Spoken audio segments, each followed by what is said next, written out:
Hello guys, বর্ষা রান্নাঘর থেকে আপনাকে স্বাগত। ওই যে আমি একটা শর্টস দিয়েছিলাম যে মুরগির পা রান্না করছি, হ্যাঁ ওইটাই আজকে আমি রান্না করছি। তখন শর্টসটা দিয়েছিলাম সেদ্ধ করার সময়। এখন পেঁয়াজটাকে ভালো করে ভেজে নিতে হবে যাতে পেঁয়াজটা সুন্দর কালার আসে। দেখো খুব সুন্দর কালার চলে এসছে পেঁয়াজে।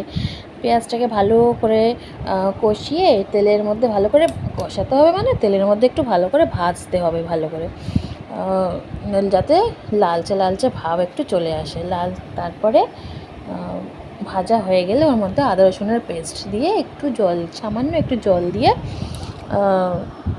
ভালো করে কষাতে হবে।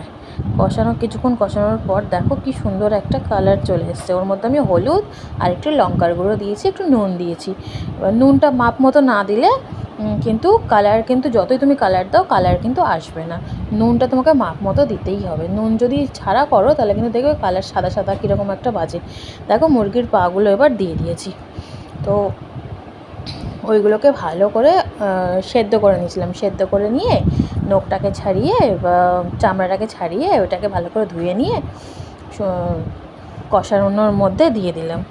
দেখো আস্তে আস্তে তেল ছেড়ে এসছে, খুব সুন্দর হয়েছে এটা দেখতে।